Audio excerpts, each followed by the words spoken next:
Bonsoir Essar. Bonsoir Tom. Alors Essar, nous arrivons au 73e Citrep, nous sommes le 25 novembre, lundi 25 novembre. Vous avez eu un incident de communication, hein, votre connexion était rompue sans arrêt, donc ça a été impossible de réaliser le Citrep vendredi, donc on le réalise aujourd'hui, ce lundi.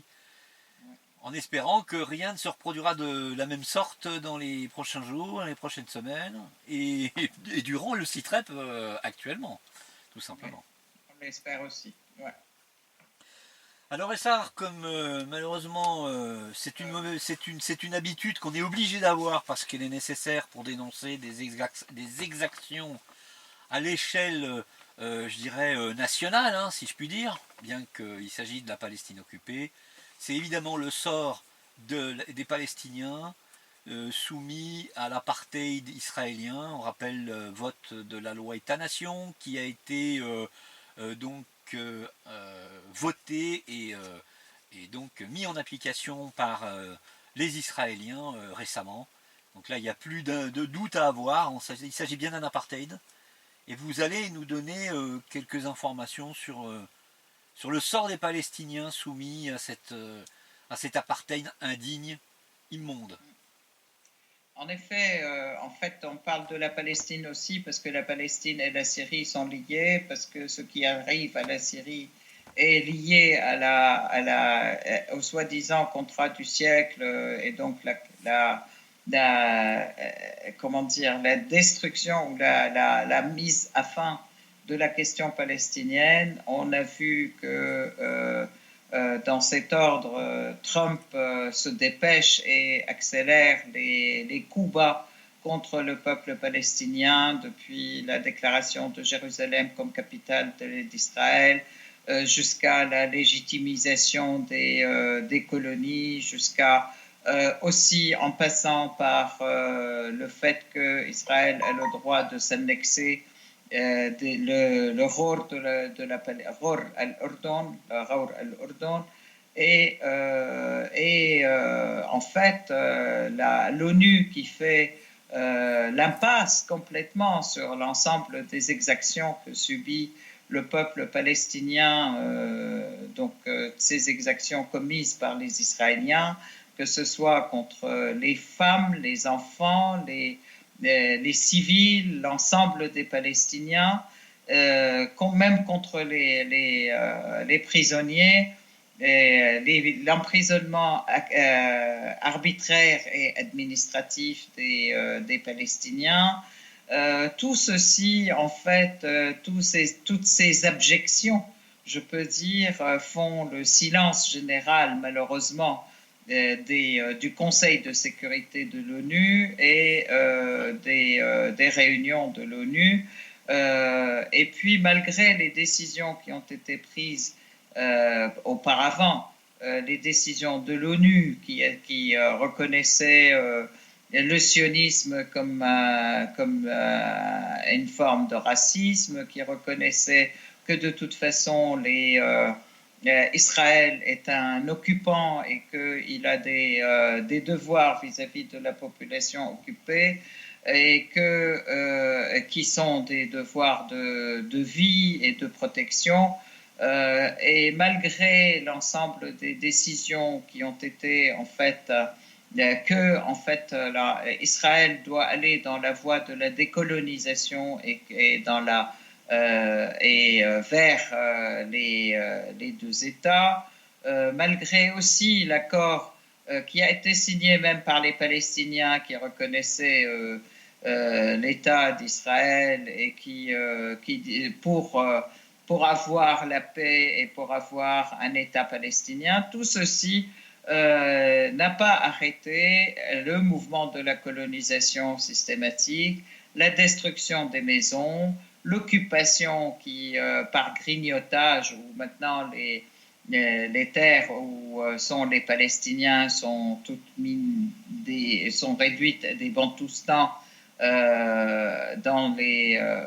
en fait, qui ne communiquent que difficilement entre eux. Les exactions contre la population, donc là, Maintenant, l'armée israélienne envahit toutes les villes.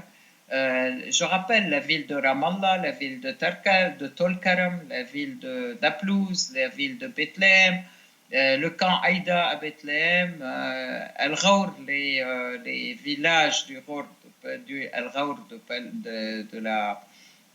la Jordanie, Al-Ghawr du Jourdain en fait qui s'appelle.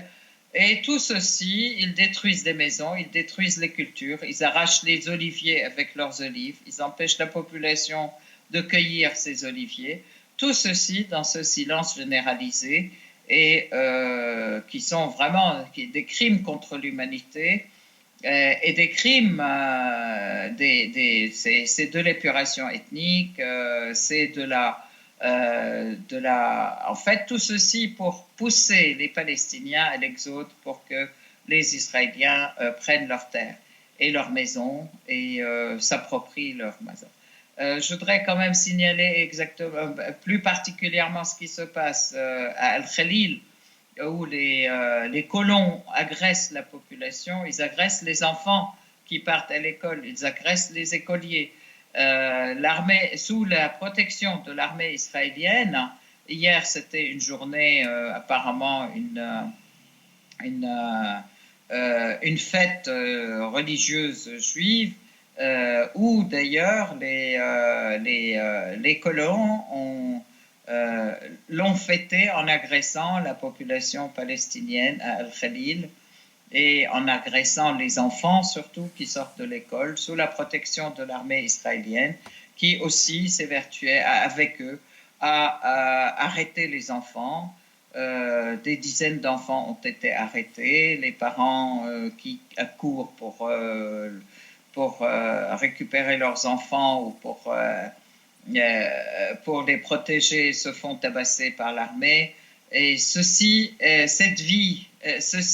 représente la vie quotidienne des Palestiniens dans cette Palestine occupée, et y compris même d'ailleurs dans les territoires qui sont censés faire partie de l'État palestinien, oui. À côté de ce qui s'appelle l'entité israélienne. Et un dernier point quand même, je voudrais ajouter en ce qui concerne Gaza. Les pêcheurs à Gaza sont systématiquement agressés par l'armée israélienne, on leur tire dessus, on brûle leurs bateaux, on détruit leurs filets de pêche. L'objectif, c'est toujours, comme on voit d'ailleurs, c'est de faire mourir de faim la population, parce que, comme vous le savez, Gaza est assiégé depuis 2007 maintenant, oui. Assiégé sous blocus économique et politique. Il n'y a rien qui puisse arriver à Gaza, et malgré tout, le seul issue qui reste à la population pour faire vivre leur famille, c'est pouvoir pêcher dans la mer. Et d'ailleurs, Israël réduit de plus en plus aussi l'espace de pêche ou l'espace de liberté dans la mer pour les pêcheurs. C'est-à-dire avant, normalement, c'était 40 miles, et maintenant, ça n'est même plus que quelques dizaines de mètres dans lesquels, d'ailleurs, en plus, ils se font agresser par l'armée israélienne. Et donc, c'est vraiment une situation catastrophique, humainement catastrophique, une situation qui aussi politiquement est catastrophique, parce que les Israéliens et les colons commettent, enfin les Israéliens armés, État et colons, arrivent à commettre les pires crimes contre les Palestiniens en toute impunité, oui. Aussi bien sur le plan mondial que sur le plan de l'ensemble des États. Je veux dire, sur le plan mondial, au niveau des institutions, comme l'institution, comme l'ONU, comme le Conseil de sécurité, etc., toutes les institutions qui relèvent de l'ONU font en fait la sourde oreille et font l'aveugle face à ces crimes que commet Israël. Tout ceci parce qu'Israël est soutenu par les États-Unis, qui, eux, d'ailleurs, comme d'habitude, les États-Unis et l'OTAN commettent aussi les pires crimes en toute impunité et racontent les pires mensonges aussi en toute impunité. Alors ceci dit, Essar, ça ne sert même pas la politique intérieure israélienne puisque Netanyahou est en très grande difficulté, menacé désormais par la prison parce que là il y a plusieurs affaires de corruption qui lui éclatent à la figure puisque euh, le, le, le parquet général israélien a donc lancé une opération contre lui hein, pour corruption et eh bien la Knesset est désormais suspendue à la dernière option possible pour désigner un Premier ministre, hein, c'est-à-dire qu'un député soit désigné Premier ministre par une majorité de députés de la Knesset. Donc là, Tout on à est dans fait. une impasse politique très profonde, avec quelque chose de très inquiétant et très dangereux de la part de quelqu'un qui est quand même pas, je dirais, pressenti comme étant tout à fait sain d'esprit, hein, je parle de Netanyahou, qui désormais accuse d'une manière véhémente l'Iran de vouloir attaquer Israël. Hein, bon, je crois que à plusieurs reprises, l'agression a plutôt été du côté israélien, hein, en territoire syrien, en particulier, soi-disant contre donc les forces militaires iraniennes.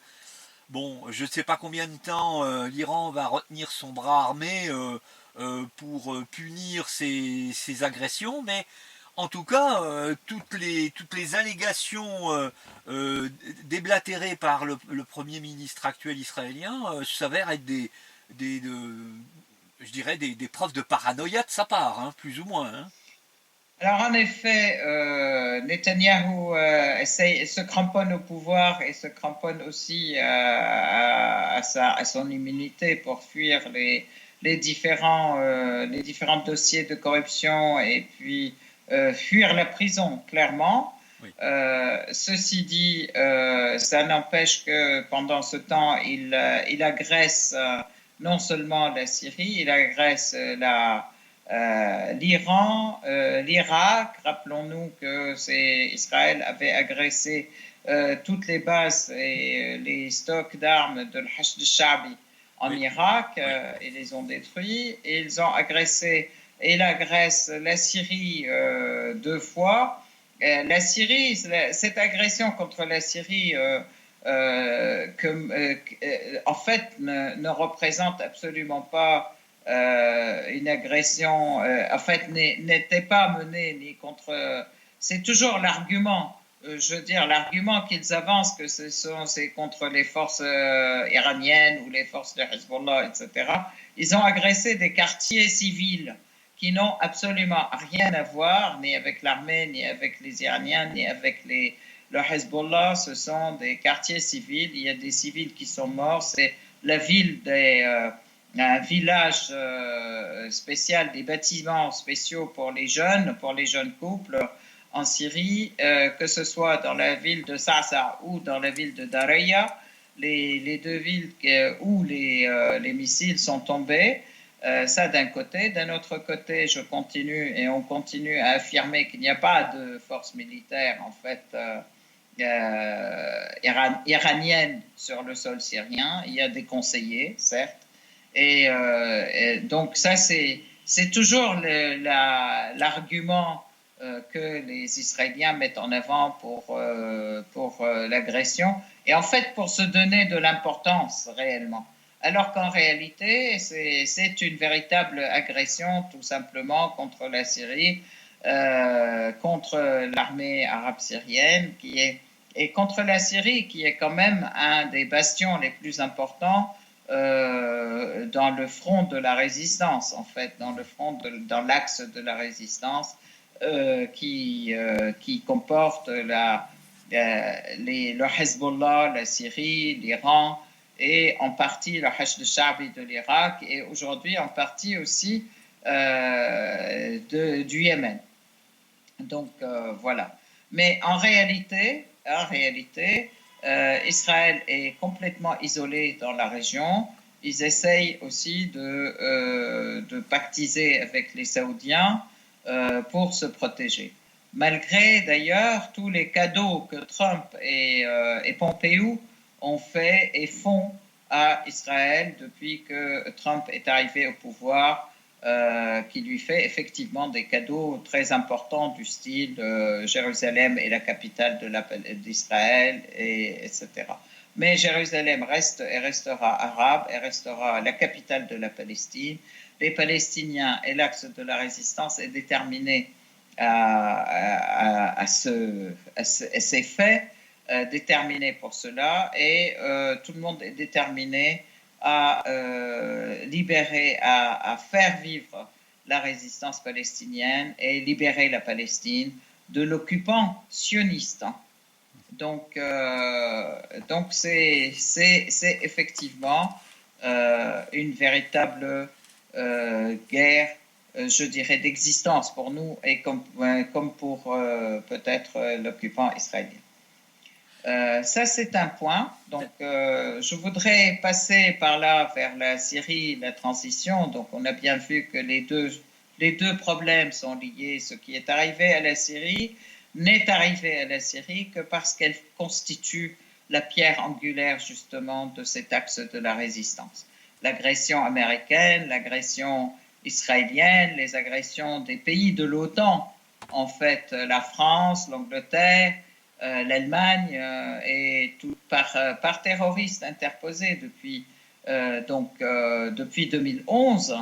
Tout ceci arrive à la Syrie parce que effectivement, elle est le bastion de la résistance et le plus grand pilier, je dirais, de l'axe de la résistance.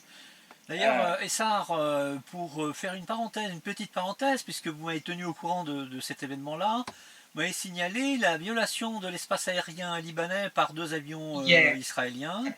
À nouveau, effectivement. Donc hier, deux avions israéliens ont survolé par le sud du Liban, sont arrivés jusqu'à la banlieue de Beyrouth, et ils ont fait 2 tours et repartis.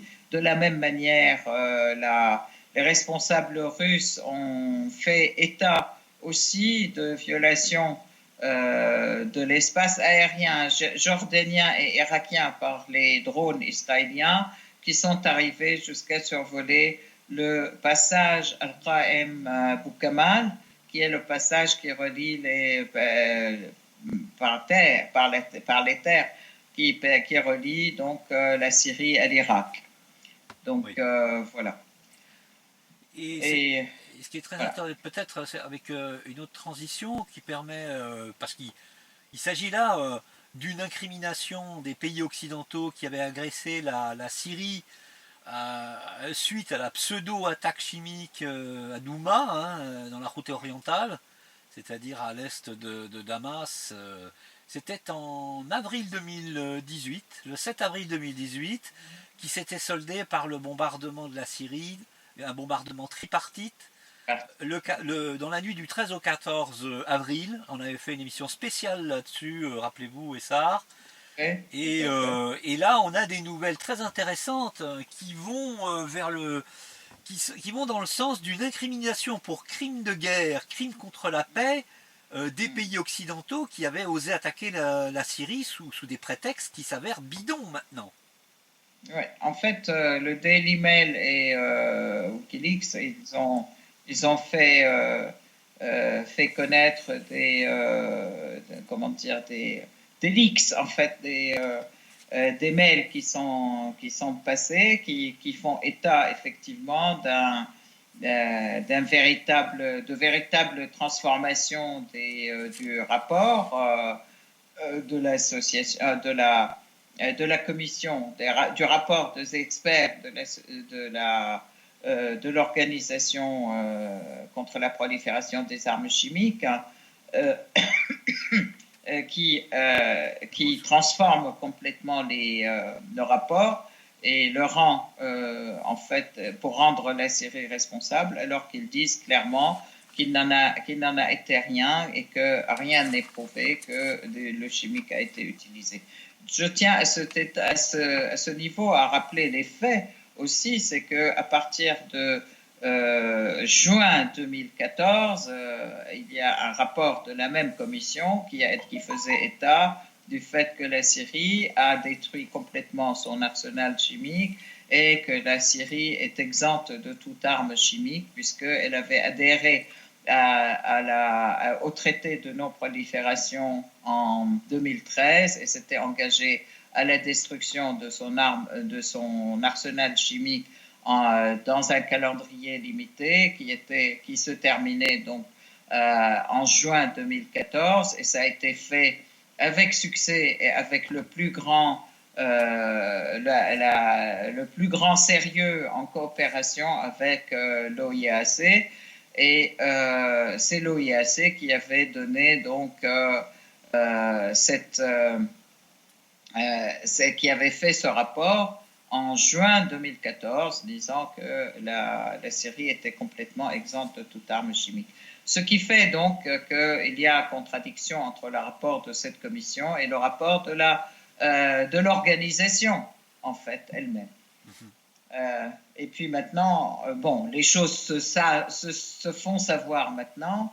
Et ce qui veut dire que cette agression tripartite, elle était d'abord, elle était contre, enfin complètement, elle visait la destruction de la Syrie.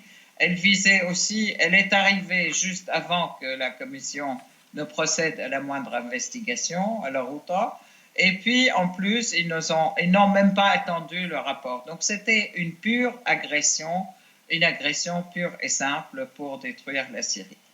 Et sans aucun mandat en plus. Et voilà, donc c'est de l'agression gratuite, je dirais.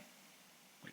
Voilà. D'ailleurs, vous m'avez signalé, ça n'empêche pas l'ouverture d'un congrès des soi-disant amis de la Syrie à Bahreïn, hein, où Oui. la France semble s'inquiéter du pseudo retrait américain de la Syrie, hein, parce que bon, tout le monde maintenant sait que les Américains sont revenus en Syrie pour s'emparer des puits de pétrole et pour empêcher la Syrie de se reconstruire avec ses propres moyens. Hein.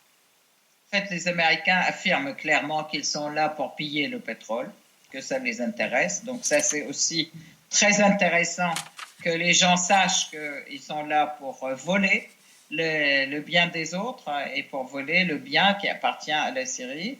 D'ailleurs, je voudrais aussi faire un petit saut vers la Bolivie et le Venezuela. C'est exactement de ça aussi qu'il s'agit, puisque les Américains veulent aussi participer aux troubles et fomentent des troubles et des coups d'État pour payer les richesses de ces deux pays Oui. qui refusent effectivement, dont les responsables actuels, ou enfin pas actuels en Bolivie puisque c'était Evo Morales et Maduro et Chavez.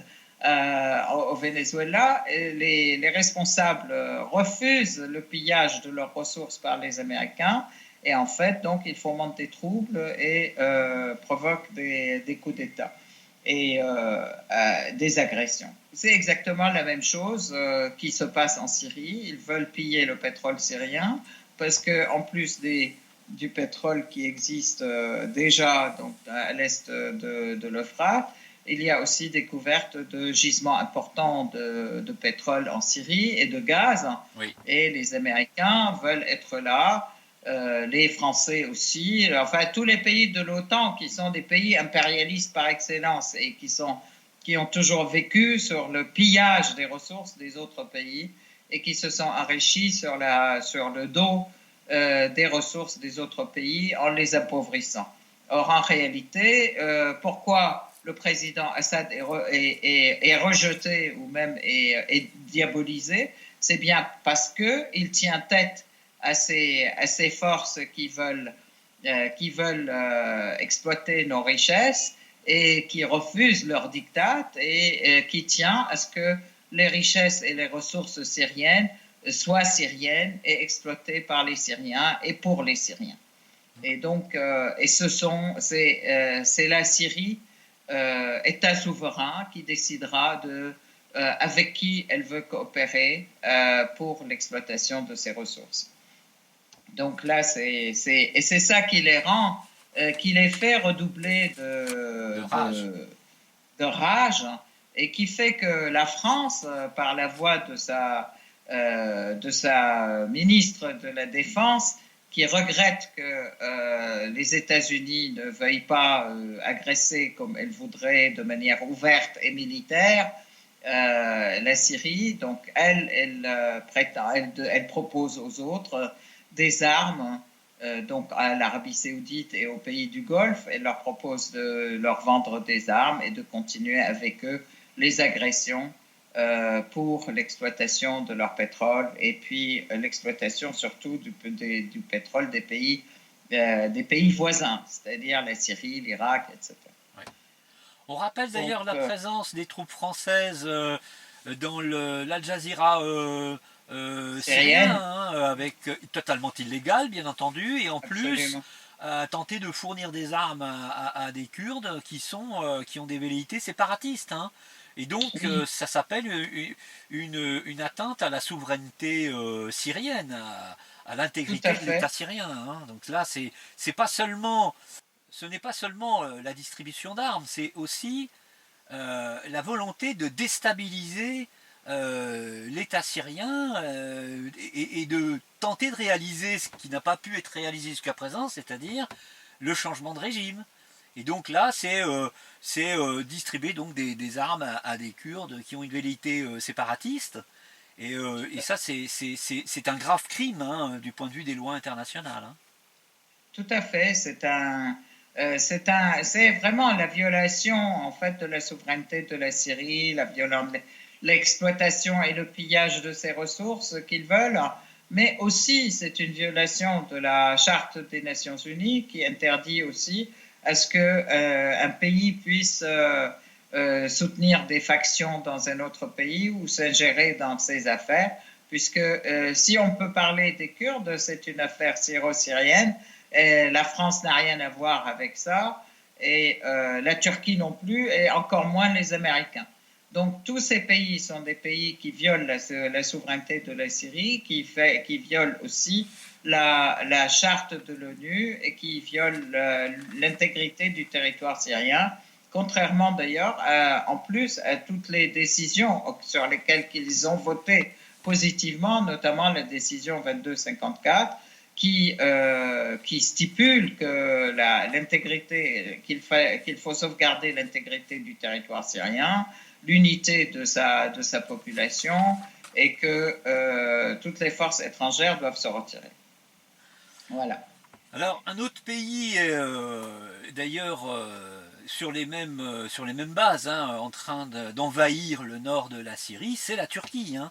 Absolument, la Turquie, c'est vrai, c'est pour ça que j'ai parlé effectivement de la Turquie qui viole aussi non seulement la souveraineté de la Syrie, mais qui viole aussi son intégrité et qui est en train de tuer,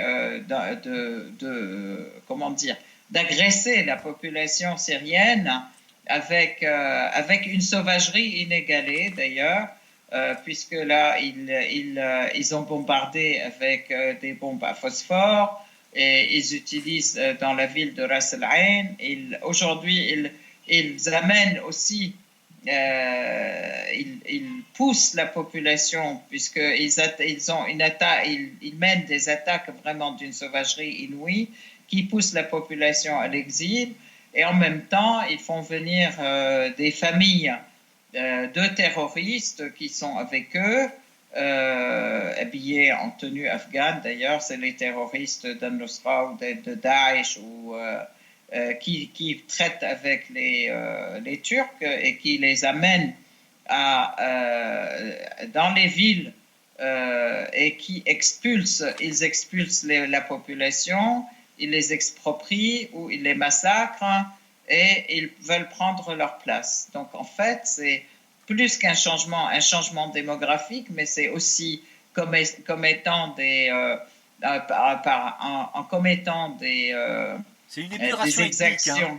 ouais, des exactions et des massacres contre la population pour la faire fuir et faire venir d'autres gens à la place. En même temps, la Turquie amène des livres scolaires en turc, des drapeaux turcs qu'il déploie dans cette ville de Ras Al Ain et où ils installent. D'ailleurs, il y a aujourd'hui aussi, ils essayent de faire des terrassements dans une aire à côté de la ville. Probablement, c'est pour faire une base ou construire une base ou quelque chose pour eux.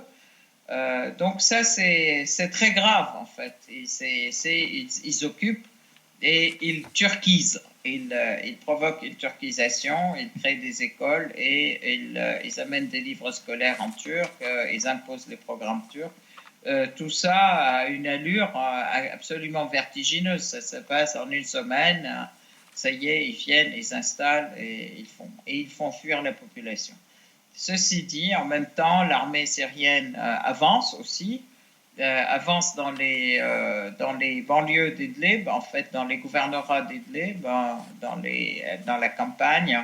Aujourd'hui, la Syrie en fait, l'armée syrienne a repris le contrôle de la ville de Mcherfé et de Abu Khalahil et plusieurs villages donc, dans le sud d'Idlib. L'armée arabe syrienne a aussi repris l'ensemble de l'espace au nord-est de Hasakeh, nord-ouest de Hasakeh, pour arriver à la route de Raqqa, en fait, créer le lien entre Hasakeh et Raqqa. Elle domine l'ensemble de ces territoires maintenant. L'avancée se fait vraiment correctement dans la banlieue ouest de Hasakeh, en fait. Hein. Donc, il y a une avancée réelle, mais en même temps, les Turcs doublent de rage, je peux dire, et d'agression. D'un autre côté, les Américains aussi augmentent leur présence dans les endroits où il y a les champs de pétrole. Donc, Conoco, alors que l'armée arabe syrienne contrôle le champ de Melan, les Américains se sont étendus dans le champ de Comeco et l'autre champ pétrolier, en fait, qui sont donc à l'est de l'Euphrate et El Jazira. Et Sahar, justement Oui. à propos des Américains, lors d'une interview, de deux interviews de suite d'ailleurs, puisque votre président Bachar al-Assad a accordé deux interviews à des médias russes, Bachar al-Assad prévient les USA qu'une guerre asymétrique entre les Syriens et les Américains va avoir lieu pour la libération des champs de pétrole, justement. C'est-à-dire que Tout à là... fait. Mm. oui, je vous en prie. Oui, tout à fait. Je pense que ce qui était dit et ça montre la détermination en fait de la Syrie et ça a été dit à plusieurs reprises par le président, par la voie aussi des affaires étrangères et toute communication officielle, c'est que la Syrie tient à libérer le moindre centimètre carré de son territoire et elle est déterminée à le faire, ça d'une part. D'autre part, effectivement, le président Assad dit clairement que toute occupation va provoquer effectivement une réaction de résistance de la population. Ils peuvent occuper un certain temps, mais jamais ils ne seront là pour toujours. Ils seront de toute manière balayés. Et ça promet, je veux dire, c'est aussi une résistance non seulement de la population, mais aussi de l'armée et de l'État syrien. Donc c'est ça, cette promesse, effectivement. Ça, c'est dire que les Américains, ils ont intérêt à entendre ça, sinon il va y avoir vraiment, ils vont avoir des gros problèmes. Et je pense que le fait que les Américains disent que ils avancent, ils reculent, ils se retirent, etc., c'est un peu pour brouiller les cartes. Hein. Mais c'est vrai que aussi d'un autre côté, ils se partagent les rôles entre Turcs et Américains, sachant que tous les deux sont des membres de l'OTAN, que la Turquie qui a signé et qui s'était engagée par les accords de Sochi à libérer à se retirer en fait des terres syriennes à l'horizon de décembre 2018, c'était. Hein?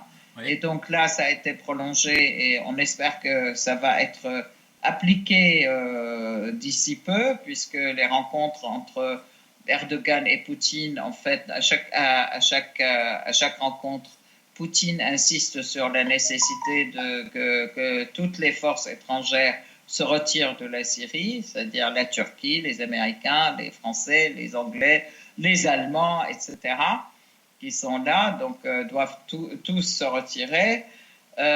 Bon, la Turquie, elle joue encore, en fait, là, elle a recommencé une grande offensive après la rencontre avec Trump pour montrer sa bonne foi et sa bonne allégeance, je dirais, aux États-Unis. Oui. Erdogan a dû se faire tirer les oreilles du fait qu'il a acheté les S-400, qu'il passe des accords avec la Russie. Donc, en fait, il y a ce tiraillement entre la Turquie, entre la Russie, en Turquie, entre la Russie et les États-Unis. C'est-à-dire, et je pense que d'un autre côté, et il faut en tenir compte, que les difficultés à l'intérieur pour Erdogan, oui, qui sont très très importantes, parce que les partis de l'opposition maintenant lèvent la voix, haussent la voix, et sont complètement en désaccord avec sa politique syrienne, parce qu'eux, ils cherchent en fait des bons rapports avec le voisin syrien, alors que Erdogan a provoqué des guerres partout, en oui, fait, avec tous les voisins. Et d'ailleurs, l'opposition... Et qui provoque aussi une crise économique très importante au sein de la Turquie. Oui, ce qui a d'ailleurs valu à Erdogan un fiasco électoral aux dernières élections dans les grandes villes. Hein. Donc ça promet une défaite électorale la prochaine fois que les élections présidentielles vont arriver. Hein. On peut le supposer en tout cas. Qui a été confirmé d'ailleurs par la réélection. Il a voulu absolument recommencer les élections et sa défaite a été encore plus cuisante au deuxième coup. Donc ça, c'est assez grave. Et d'ailleurs, vous m'aviez signalé que la Syrie a fait appel à tous les pays du monde pour condamner les actes criminels de la Turquie, dont vous faisiez référence il y a quelques minutes, voilà, dans le nord de la Syrie. Hein. Et donc le respect des engagements à Sochi. Effectivement, pour faire pression contre la Turquie, pour arrêter ces crimes contre l'humanité, puisqu'ils sont en train de faire vraiment des crimes contre l'humanité par l'utilisation de bombes à phosphore, par le fait de commettre des grands massacres, de provoquer des exodes, et puis de faire de l'occupation de partie d'un pays souverain. Qui existe et qui est membre constitutif, je peux dire, membre fondateur de l'ONU, oui, oui, en fait. Hein, la Syrie est membre fondateur de l'ONU. Donc tout ceci est très important, et puis la Turquie est aussi en crise, hein, je pense. Erdogan est en crise. Je tiens à dire quand même que la réunion Astana se fera au début de la semaine prochaine, donc au début du mois de décembre. Ça a été décidé. Donc, on pense que ça va donner, enfin, les pays garants qui sont la Russie et l'Iran vont faire pression aussi sur la Turquie dans cette réunion. Il y a en même temps pas mal de délégations, je dirais, des pays occidentaux, etc., qui viennent en Syrie, notamment une délégation importante de l'Allemagne qui est venue en Syrie pour voir un peu ce qui se passe sur place et qui ont été étonnés de la différence entre ce qu'ils entendent et ce qu'ils voient et puis qui ont fini par dire ok, on va créer un bureau particulier pour avoir des relations directes entre l'Allemagne et la Syrie. Ça, c'est quelque chose de très important et qui existe, que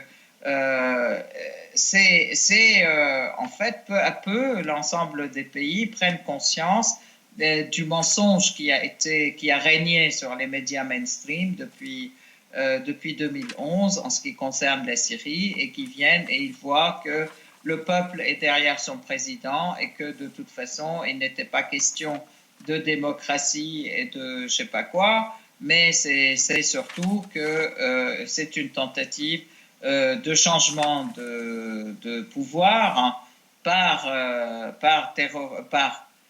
des alliés des États-Unis, et donc ce sont les États-Unis et l'Occident, les pays de l'OTAN qui cherchent à faire la même ces choses-là, exactement la même chose qui a été faite au Venezuela, en Bolivie, et qu'ils tentent de faire à Cuba, qu'ils tentent de faire un peu partout dans les pays où les présidents lèvent la tête devant le diktat américain. Je voudrais rapidement, je ne sais pas si j'ai beaucoup de temps encore. Il reste 3 minutes à peine. Voilà, je voudrais quand même signaler que le président Assad, et ça c'est très important, a décidé une augmentation des salaires de tous les salariés syriens, militaires et civils et les retraités. Une augmentation importante en fait qui est de 20 000 livres pour les salariés et 16 000 livres pour les retraités, ce qui veut dire que pour certains ça double leur salaire en fait. Et c'est intéressant de voir que c'est une augmentation en valeur absolue et non pas en pourcentage qui creuse l'écart. Voilà, et que la Syrie continue aussi à ses travaux pour la construction, qu'il y a une centrale thermique, une centrale électrique à base de la première d'ailleurs, qui est à base d'énergie solaire, qui vient de démarrer ses travaux à Hama. Sans parler de tous les autres projets, mais ça, ce sont les choses les plus importantes. Et je peux dire la Syrie va dans le sens de la reconstruction et puis de la vie normale et de la victoire, malgré tous ceux qui s'acharnent à vouloir la détruire et à vouloir l'isoler. Bon, très bien. On a fait à peu près le tour de la question pour aujourd'hui, en tout cas, Sahar. Merci encore une fois, malgré les difficultés techniques que vous avez rencontrées, de nous avoir offert ce nouveau site web. Évidemment, comme tout le monde l'aura remarqué, vous avez une grosse veste sur vous parce qu'il fait froid chez vous, il fait froid en Syrie. Encore une fois, hein, il faut démystifier l'idée qu'on se fait d'un pays qui se trouve au sud. Il fait effectivement très chaud l'été, mais il faut aussi très froid l'hiver, ce qui veut dire que les réfugiés qui sont encore au Liban sous des tentes de fortune vivent des moments très difficiles. Voilà, c'est un des aspects de la souffrance. Et puis je voudrais vous dire qu'aujourd'hui la difficulté elle est étendue à toute la population syrienne, puisque le blocus américain nous prive aussi de notre pétrole. Le fait qu'il pille notre pétrole, nous en sommes privés. C'est la population qui en est privée. Et que le fait, le blocus qu'ils mettent fait qu'on ne peut pas recevoir non plus de pétrole et de produits pétroliers de nos amis et de nos voisins. Donc c'est ça, en fait, il fait très froid et nous n'avons pas de quoi nous chauffer. C'est la raison pour laquelle, que même à l'intérieur, je suis emmitouflé comme ça. Voilà. Donc, il faut aussi penser à toute la population syrienne et faire pression sur les États-Unis et les pays de l'OTAN pour lever les sanctions unilatérales qui sont imposées à la Syrie et à nos amis de l'axe de la résistance, à nos amis iraniens aussi. Voilà. Merci Essar, merci encore une fois. Je vous souhaite une bonne soirée malgré les températures glaciales. À très Merci bientôt à pour un vous. nouveau Citrep À dans très 15 bientôt. jours. À peine 15 Très jours bien. maintenant, puisque nous, Oui. nous enregistrons un lundi. À très bientôt, bonne soirée Essar. Au revoir. Au revoir. Très bonne soirée.